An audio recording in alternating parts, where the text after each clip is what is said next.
Yeah, man, I got that good crack, you already know. Yo, we about to go crazy. My new addiction, you already know. I go crazy in this ride.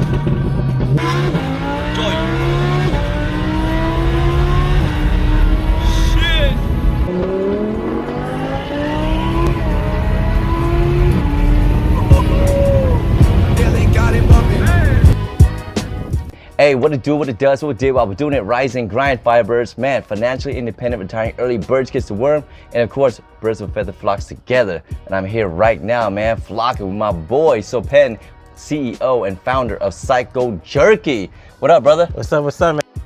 For this amazing interview. Yeah. I am so excited to be here. I'm honored, definitely blessed to be sitting down with the intelligent, the gifted, and you're an inspiration to many people, brother, for real. I hope so. And when we met the first time, and I felt like, wow, you know, you're someone that I want to connect with and learn more about this amazing beef jerky. Now, just for transparency, I haven't tried it yet, right? It's crazy, but I've been hearing so much, and I've seen Instagram posts of people just keep on posting and posting.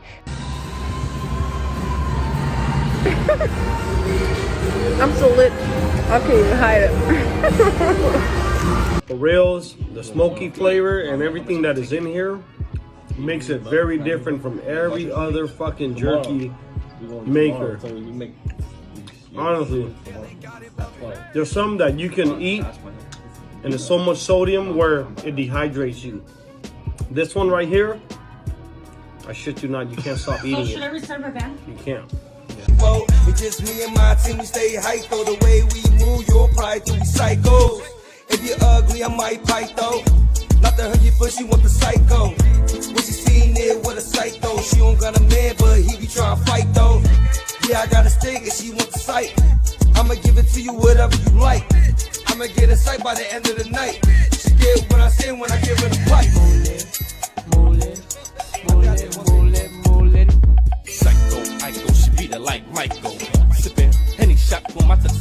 I'm like, yo, what is this all about? It's Psych-Ko Jerky. I love the name, by the way. Yeah. So why don't we start in the beginning? And Sofan, so but I go by size. Yeah, Psycho. Psycho. All right, man. So continue. So basically, you know, I came here at a pretty young age. 1984. You know, obviously during the genocide, Khmer Rouge, and that, you know, it's a life-changing event. Moving from our country to seek asylum here. So my first state of entry was Spokane, Washington. The only Khmer family inside the state. We obviously had other Khmer people in different cities, but you know, where we're at that time, we're the only Khmer. We actually ended up migrating from Washington because there's no Khmer or no Asian people to California, and that journey was another story in itself. It was definitely a journey, you know. Packed everything in a Nissan Sentra and moved to California. Got lost for a couple of days.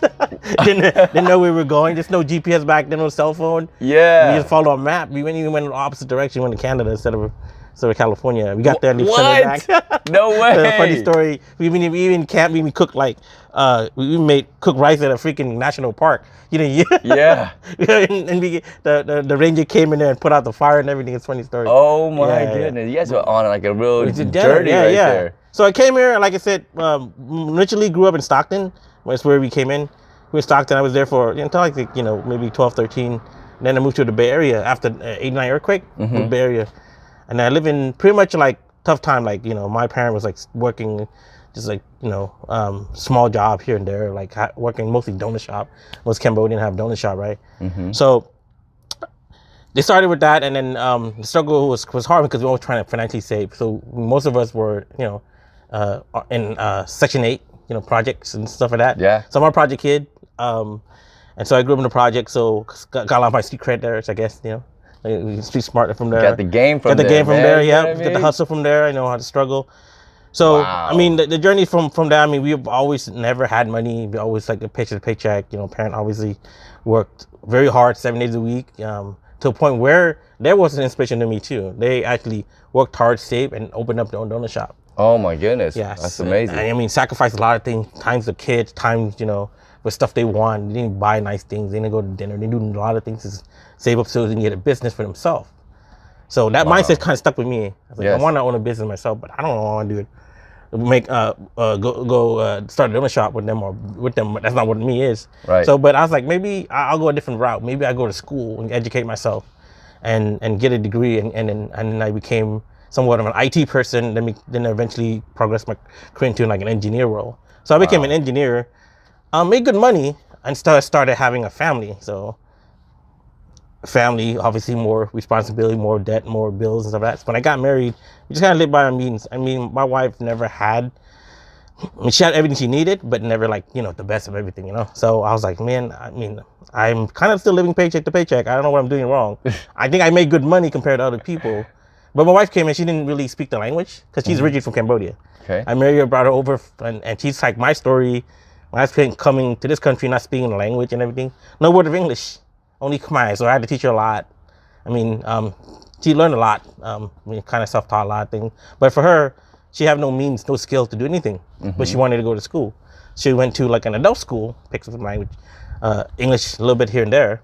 But by the time like she got to a career she wanted to do, it's gonna take a while. So, I mean, it's 5 to 8 year process to get the paperwork to go work. Eventually, maybe work at Walmart or something. I mean, that is not sufficient for her to work at Walmart for me to do this. I mean, we're gonna still like kind of live paycheck to paycheck. But I mean, paycheck to paycheck as an engineer is not like really bad. It's still pretty good compared to most. But it's like I said, it's not gonna lifestyle you kind of want. So, kind of blessing in the sky. We started thinking, what should we do? And the first thing that I always thought of, my wife is very talented. She's great. She's cooking, right? Anybody who has an opportunity to try cooking, be like, yo, dude, this is so good. She has a good like palate to balance things. Like she would balance anything that she would try. She'll go to a restaurant, she'll eat it. She said, I can do this. Oh wow. And she'll go and she'll do it. She'll reverse engineer it, and she'll like put her flavor into it. Like I would not make it as salty. I would make it as sweet. We'll balance it, and it's like my mind blown. Like, oh, you just did it. The presentation might not be there, you know, because she didn't go culinary school and made food look good. But obviously the flavor is there, right? So I was like, how can I explore her talent, right? And she wants to share her cooking, her skill. You know, obviously when you're talented in something, you want to share it. But how do you share food without opening a restaurant? Restaurant, a lot of capital, a lot of time investment, like huge failure rate, huge. Right. Yeah. Yeah. 95% fail. Fail. Yeah, it's huge. Food business is the worst business to be in. Right. And you gotta ask anybody. Like, you gotta really love it. You gotta really love it, and you can, make it or break it. You don't care. You're gonna hustle and keep doing it because you love it. But you don't have that passion. It's like it's gonna fail. And it's gonna be you're dumping money, and you're gonna get your ROI is gonna be nothing. You know, and end of it. You know. So start thinking in, and the wife's like, hey, I feel bad. Like you're not working. I'm like, I'm here spending all the money and do this and that. Like I want to pull my own weight. So, and I kept trying to think. She's like, oh, let's do catering. I was like, catering is something like food business. You slave all week just to make a couple $1,000s. It might be a lot to you from Cambodia, but a couple $1,000 barely pays the rent, right? If something happened to me, your couple $1,000 a month of 7 days a week working ain't gonna cover it. Oh wow! Right. It's not. This is the reality of America. Everything's expensive. So, I was working at a company, and a person came to me and was boasting about this other company, this other jerky. I don't know what happened, but they're not in business anymore. He tried his jerky, and I was like, "Oh man, it tastes like my wife could make." And my coworker, I lit up like, "Your wife can make this?" I was like, "Yeah, give me a piece. I'll bring it to her." So they gave her a piece. I literally the piece like that big. Not this big, right? And I wrapped it in and said, honey, can you make it? She's like, it's a little bit sweet. Listen to that. She started critiquing it, right? I think I can make it. I was like, you can make this? We can make a living out of this. Ooh. And she's like, okay, I can make it. And then for months, she didn't try it. And then she's like, I finally pushed her to do it, right? But keep in mind, she just had a baby. And keep in mind, she had 2 babies. So the second baby came and, she's like, I don't have time. I'm really exhausted all the time. And then one day she started doing it, cutting the meat by hand, shopping with the kids, like, little infant. Wow. Just try and start doing it. Got a little dehydrated like this big. Started experimenting it. And then it's like, it tastes, I'm like, oh, it's kind of close to what you had before. And wow. Then it's like, I think we can make this work. And I was like, give me a little batch. I'm taking it to work. So I take it to work, and then I got a few people. Like, oh, that's pretty good. You got anything for sale? I'm like, yeah, maybe 2 or 3 people were interested in it. So I wanted to motivate my wife. I wanted to like boost her up. Right. So I bought the first 10 bag of my own money to encourage her to motivate her. Like, yeah. So I did it. So I bought 10 bags, and then I went to the office and started sharing. And people, hey, can you go 2 more? Can you do more? How fast did you make this? I was like, pretty fast. So, and then I told him, hey, I need to make 10 more. Hey, you need to make 20 this week. I need to make 50 this week. Wow. I make 100 this week. He's like, I can't make it fast enough. And I was like, when we started investing in, like, we always hitting these bottlenecks. How can we scale, kind of thing, right? And this is all word of mouth. It's just people trying out. And then I started like planning, like how can we do this? How we could streamline this? How we can everything, right? We went out and started researching just try and error. We kept modifying the recipe, right, and this and that, right? And then after the 4th, 5th month, we kind of I hit a wall, like, oh man, it's like we can't do this fast enough because we're doing this in the kitchen, and like we can't make it fast enough because people are waiting. People wait 2-3 weeks to get it. People still do now, but we're bigger, but right. 2-3 weeks to get it, and we're like, how do we get this streamline it? So I started using my engineering process and start thinking, okay, like how do I engineer this so it becomes like a workflow versus like, you know, my wife doing everything. Right. So I started creating workflow. So I started. You know, we went out and invested, got slicer, and start experimenting on the meat. How can we get the meat to thin? How can we get this and that? So just experimenting and how to get the texture and everything else. Just experimenting. But we would throw away. I mean, talking about $2,000-$3,000 worth of meat. Oh, we would wow. experimenting. Just experimenting. Yeah, because we didn't want to sell anything bad. So when it was bad, we were like, oh, we're gonna either eat it ourselves. So you have like a high standard of the quality. You want to make sure it's consistent. Okay. Consistent, yeah. So we would try, throw away $2,000-$3,000 worth of meat sometimes. Man. Yeah, that's a lot of meat, right? And then we would keep trying for 3 months. Then we, finally, I started creating a process. Okay, we're gonna hire somebody to cut the meat. We're gonna hire somebody to do the drying, packing, everything else. And during the process, we were there. I was thinking of building a logo. And I was like, who do I go to? I started rough drafting some things. And then we already had the name. It's like, first we got to establish a name. Yeah, start with the name too. You guys have to hear the story of this name. Because it's Psych-Ko Jerky, but in Cambodian, Khmer, it also means, Psych-Ko means beef. Beef. So please elaborate on this story about how you came up with the name, because the packaging, the branding, the name, the marketing is amazing. Yeah. So, some inspiration was more like, the people's reaction. That was the name that kind of helped trigger the name. It was like people were going crazy, or in a sense like psycho, like mad about it, right? Yeah. Like, they was mad about his jerky, obsessed about it, right? And I was driving around, I was like, oh, El Pollo Loco. I'm like, oh, the crazy chicken. I'm like, how can I use? What word can I use? And then during that time we started, we went on a cruise. And we just thinking of like, we were thinking about the business the whole time. Wow. Our vacation was like, how can we scale this and that?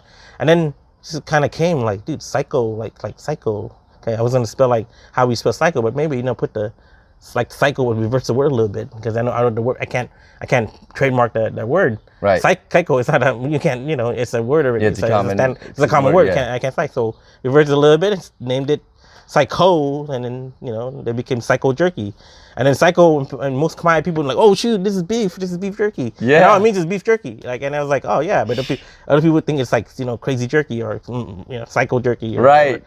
So that's how the name became. That is so brilliant. I mean, it's go hand in hand. It's like crazy jerky, Psych-Ko, and you identified it and connected with your roots as being a Cambodian. And then so a lot of Cambodians who understand the language, who know the language, they it's instant recognition. Yeah. But then it's just the wordplay off of that is brilliant. Yeah. So average people would think it's crazy jerky or Psycho Jerky, and Khmer people would resonate with them like, oh, this is a representation of me. Yeah. So a lot of Khmer people, ironically, Khmer people supported this brand because it was like you're representing us. And then if you can tell from the bag itself, like this bag, I mean, the logo is it's kind of busy, but I wanted to represent Khmer culture in a sense. Right. If you look at this right here, this is Cambodian flag.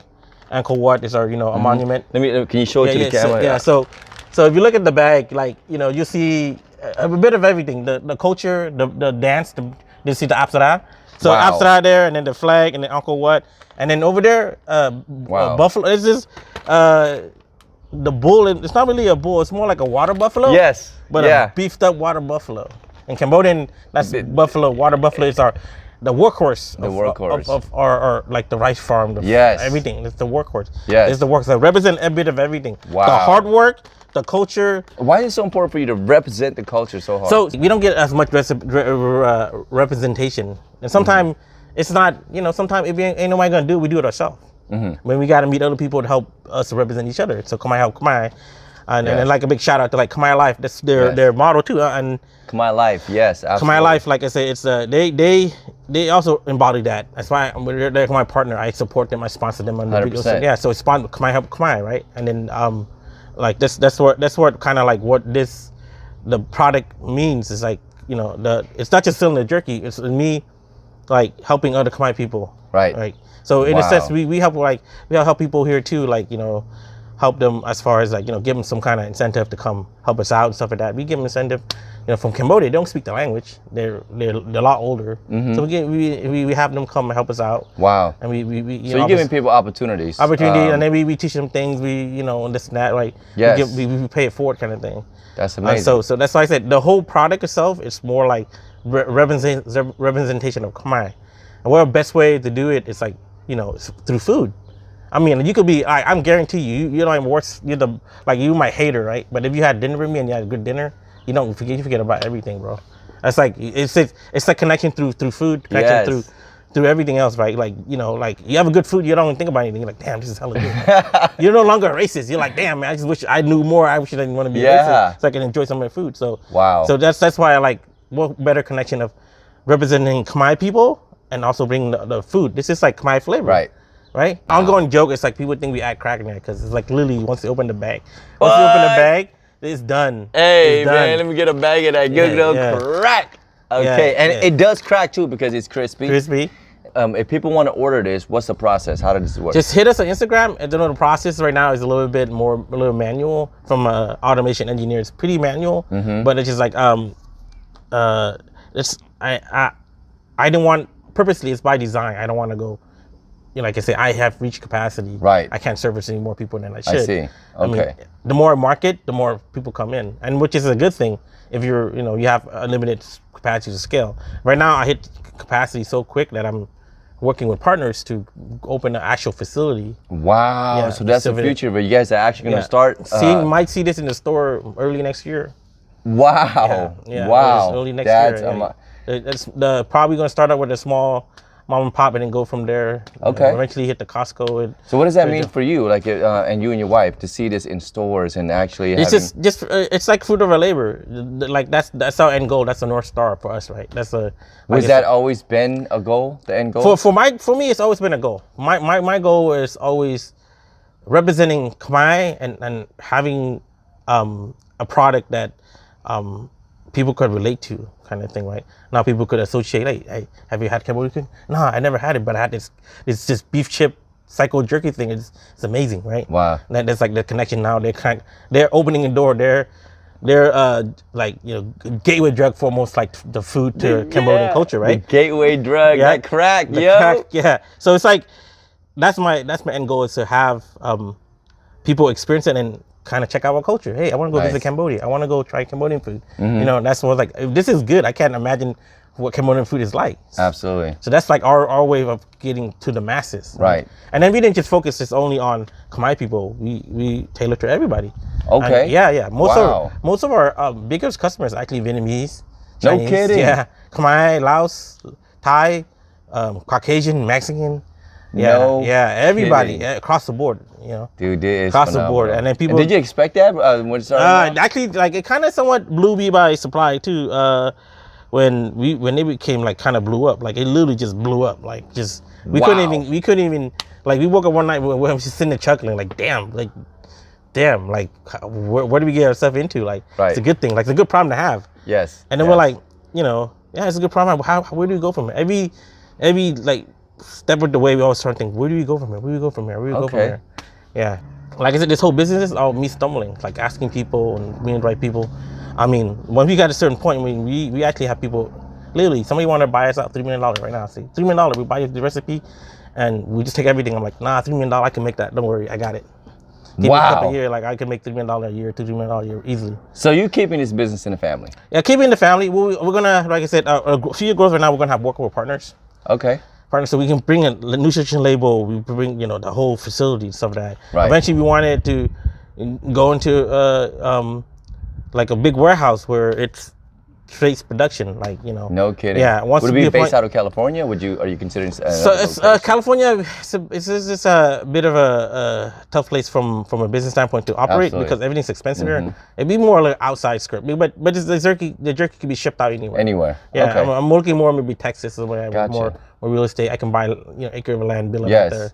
Well, you've done quite well for yourself. The business is successful. For those of you guys who don't know, we're actually sitting right next to his Audi R8. I love the freaking color, V10. This is this exotic supercar that you can drive as a daily. You don't have to just drive it on the weekend. You can drive this on a daily. And you have a love for exotics. You have the Psych-Ko Jerky Instagram tag. So if you guys see this right here, this is the Psych-Ko Jerky Psych-Ko Jerky mobile right here. And of course, as a smart businessman like he is, he always figure out a way how to offset his taxable income by using his smart business sense. What kind of word of advice would you want to share to the people that you can share, you know, maybe inspire them?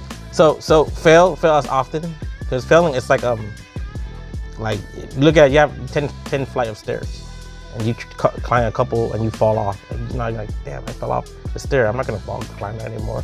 And you got 10 steps, like you keep falling until you eventually get up to the top. I mean, I failed a lot. I wouldn't say fail, I was never super successful in one particular thing. I struggled through everything. I mean, financially, dude, honestly, I remember a time I slept in my car because I didn't want to come home because it was costing me so much to drive from, like, you know, South Bay to Tracy, where I lived at. It was cheaper for me to sleep in my car and then just to go home, right? Wow. So I slept in my car to make it work, to save that money on gas, whatever. Right. For me, I felt that was a fail. I'm like, damn, I failed, but hey, you doing this, you got money saved. Smart, actually. Yeah, you save money, this and that, right? And then to a point, I got a little apartment, and it kept growing. What I did for myself as far as an entrepreneur, create yourself a milestone. When you don't have milestone, it's like you're walking through a pond and you don't have these stones to step on. You're gonna step and you're gonna sink, step and you're gonna sink because you never set these stones. Sometimes you stick a stone, like, oh shit, it's sunk. Stick more stone, stick more stone. Ooh. Eventually it will rise to a point you can step on, right? Wow. So because you keep in mind, like anything, like a stone is heavy. Like every time you carry a stone, you're like, oh man, there's a lot of responsibility and burden I had to carry. But you get to the lake, you toss it in, like, oh, I just did it. And you go carry another one, like big burden, toss it and carry it. And it's gonna fail. You're like, see, every time you fail, you're like, in a sense, you like demotivate yourself. I'm like, man, it's sinking. Eventually, you keep stacking up. I'm like, oh shoot, I hit my milestone. Oh my goodness. Right? And then I'm like, oh my, I just did this. So it was hard, but I got here. I'm gonna go pull some more rocks, maybe bigger rocks, and try to get it here. Maybe get quicker. Maybe not. Wow. Maybe go at my own pace of rock that I had and keep building it. So each time the lake is not flat. The lake is deep, right? So every milestone gets deeper and deeper. But once you have the know-how and you see the milestone being put in, you get stone to step on. You're like, your mind can open up. They have a saying, like, you know, making your first $100 seems hard when you're a kid. Like, you're like, damn, $100, man. My dad made $100. He's rich, dude. And that's a lot of money. Even not say $100, $10, $20. That's a lot of money. $100 is a lot. But you as a kid never thought like you make $100. The first time you got your minimum wage job, you make $200, $100. You're like, damn, dude, I'm balling, dude. Like shit. And then you're like, you said, you're like, oh wait, I did this. And then how can I make $500 a month? How can I make $1,000 a month? Wow. If you never said, I set yourself a milestone, you're not. Same thing with a business. Sometimes you have a business and it fail. What do you do? Oh man, I started business, it failed, and I want to do it again. No, you try again. Like I said, whatever idea, whatever passion you have, just work on that passion, right? And eventually something will manifest what you want. And then, like I said, we stumbled in this, but I always had a mindset to have a business because that mindset was set to me from my parent. Yes. My parent owned a donut shop. Yes. They eventually retired. They're retired now, but they had the donut shop for a long time. They were able to raise 3 kids, put all of them to college, got a house for them, got everything working that. It's hard work for them, but he did it. They own a business. Right? Wow. So I trying to take that, trying to take to the next level. And how are they looking at you now? I'm sure they're proud. They're definitely proud. So they're proud. So they're now retired, and now it's for us to take care of them. So I don't want to put my parent in a group home like that. So I want to be financially put a point where I can take care of them, my family, and obviously save some stuff for the kids. I see. Do different things, right? I always have to live a nest of everything else. I separate my responsibility equally through everything, right? Whether it's for my parent, myself, my wife, my kids, everything even out, right? And it's like my parents, obviously they're proud. They've always been proud of me, like, because it's like I'm the older one, and you know, like my siblings. I mean, give or take, they work hard. It just they just never stuck with one thing. Kind of, I stuck with one thing. Dude, when I started in IT, I didn't know what I was doing. Like literally, I was like, damn, how do you even get this job, bro? they messed up. They done messed up. Now I was like, now me, it's like I don't even go look for job. Job looks for me. Wow. I don't like. I told them I'm gonna be working on this business, and it kind of slowed down a little bit here and there, and then the job just came to me. I go interview, off the bat, get the job. I go interview, get the job. Get the job. I'm like, wow. Now I'm like sitting there. What do I like? I'm gonna be selected. I'm gonna be bougie. Does this offer? This is fit my life. So I go put my own stipulation. Does this offer me work from home? Does it me to go in the office? This is a certain salary set that they're giving me. Yeah. All these stuff I become picky, right? And to a point now, if that doesn't work, I fall back on my business. Yeah, it's like there's no greater feeling. It's like you go to an employer, and an employer can fire you tomorrow, and you'd be like, great, cool, keep my severance check. I'll go back and do my thing. Like that's the best feeling in the world. That's about owning your own business. You become your own boss, right? The only person that kind of controls is your customer. But if you have a good relationship with your customer, like we do, we pride not just on the product, we pride on everything. The quality of the jerky, the logo, the customer service. We want to be great at customers. No point in having a good product when your customer service is shitty. Right. That kind of seep through, right? So people complain about anything. Oh, we take care of you. We make an exception, this and that, right? We take a loss sometimes. Wow. Take a lot of loss, Wow. but we want to make a customer happy. You said going back to old tradition, like, you know, keeping the customer happy. Because, you know, if a customer like doesn't feel happy, they can spread the word, and that cause more impact on your business, right? That's But for us, it's like we'll take a loss. Doesn't matter. I mean, we lose a lot of money. Like we literally lose product, you know, have some time. Obviously, quality, you know, in every company, they don't have some issue here and there. We always take care of them. Sometimes they like throw away the bag. Sometimes they don't even, they don't ship it back. We're like, it's cool, we can send you the new one, you know? Right. So being an engineer, being in IT, you didn't have any type of business experience, but what your parents instilled in you, and seeing them, how they built their business. Yeah. But honestly, it sounds like it takes a lot of skill for you to know how to run this successfully, because most people would just fail and just give it up, like, all right, that's it, don't know how to overcome that, or, you know, but you go back to tradition, customer service, and your marketing is all word of mouth. It's literally all word of mouth. Like you eat it and then you talk about it, right? Yeah. All word of mouth. It's wow. You know, can you elaborate a bit more about how did you make that happen? I mean, did it shock you that it's all just word of mouth? Yeah, it was. Honestly, like I said, once you taste it, it's like it sells itself. But what I did differently, like, you know, if you look at our Instagram page, like I don't boast about my product. I don't go claim to be the best. I don't claim that, you know, like, you know, no jerky compared to my. That's the customer that does it for us. Like, honestly, you gotta look for me as an example. I mean, coming from nothing to be where I'm at, it didn't happen overnight.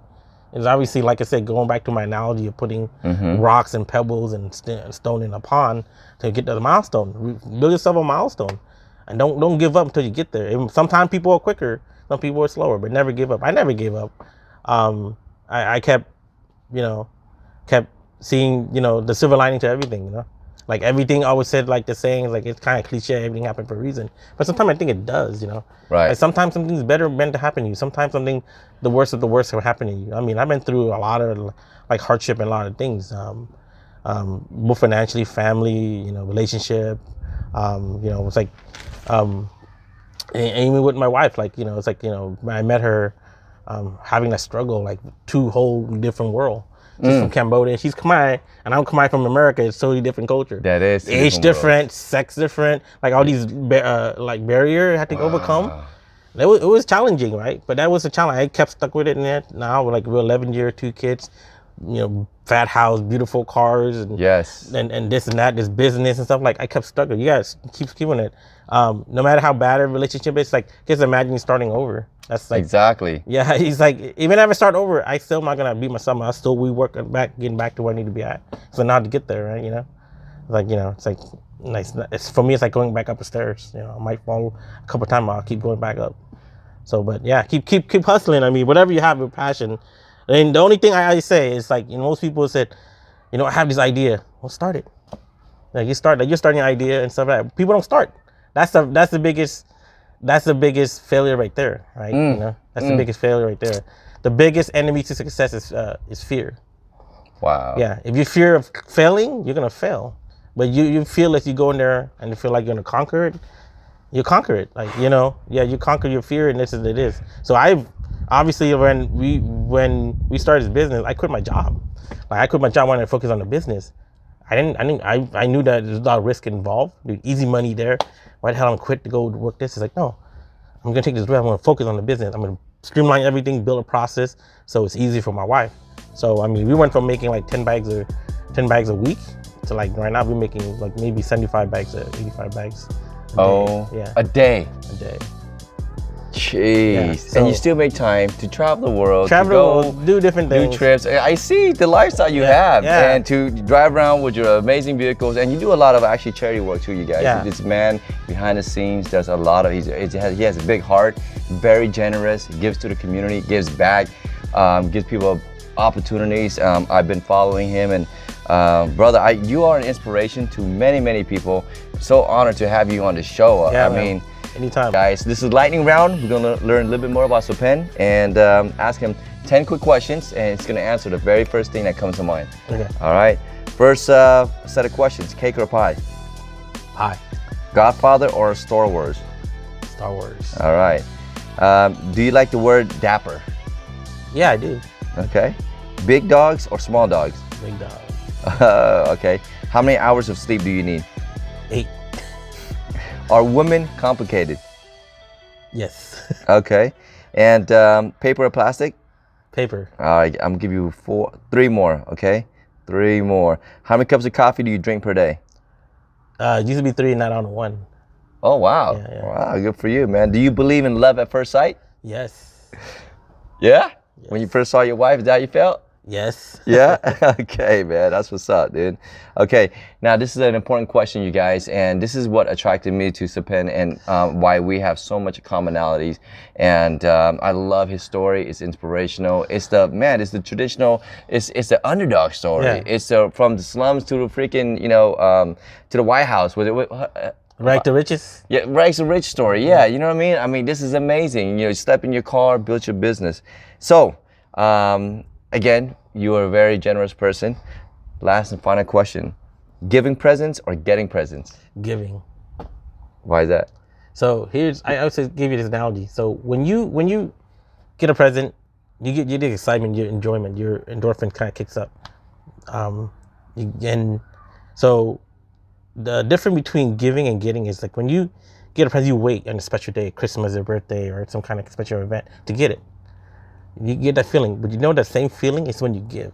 Your endorphin kicks up. Like I gave you, you're grateful for me, I get excited. The same thing as I'm getting. The difference between the two is you can give anytime you want. You wait to get a gift or get a present. That's a different, right? That's a different, like you wait on a special day and stuff like that. Yeah. Where I can go in there and go give a homeless guy $100. He'd be ecstatic, right? But you also get the same feeling. I did a good thing for another person, or helping a person across the street, or doing something, giving anytime you want. If you're itching for that feeling, you can give anytime you want. Like you can give and you can get the same exact feeling. Yeah, that's the only difference. Yeah, so that's why I like to give. He is definitely a giver. All right. I know we said some earlier, but just in case we forgot, any final thoughts you want to share? Final thought. Well, like I said, definitely like I want to continue to inspire people, just through my journey. Like it's like if anybody kind of have any questions or you use you as an outlet, reach out to me. I mean, wisdom is it's only as good as you share them, right? You keep wisdom to yourself, you might as well be a dictionary, or you might as well be something like that. But if you share your knowledge, your wisdom to people, it's giving it back. And back to what I like to do is give. Like I want to give wisdom and give guidance and stuff. I might not be the best at it, I might not be the greatest, but I'm gonna give you what worked for me. It might work for you, it might not work for you, but try it, I want to get wisdom. So if you have the knowledge and stuff, share it. That's why I'm drawn to you, because you sharing the knowledge. Whatever you got, we share it back. That's what I'm saying. It's like I'm passing on to you. You're my outlet. I can share information with you, pass on to the next person. But share your knowledge. A gift is only good if you can give it. Ooh, you guys hear that? A gift is only good if you can give it, you guys. And he's definitely giving. And the more you give, you get back in tenfold in blessings. So be a go-giver, not a go-getter. And whatever it is that you have in your mind, you have an idea, start it. You know, because one day you might be rolling around in the Psych-Ko mobile. It was eating Psych-Ko jerky. And if you guys want to get some more information, check out the links below. Very easy to get in contact with my man. He does an amazing job of making sure you get your package ASAP. And remember, you will be addicted. It's that crack. Yeah. Let me tell you. So before we cut out, I actually said I was going to try the beef jerky on camera. So we're going to try the beef jerky and we're going to cut out real quick. Yeah, try this. All right, brother. This is exciting. Yeah. Okay, this is exciting. First time. Is it good? That's good. All right, here we go. You guys see that?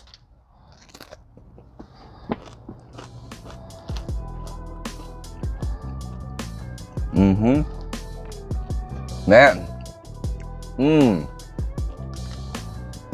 Wow. Just like Johnny Walker said, man, you could taste the smoke. This is crack, yo. I'm taking this home.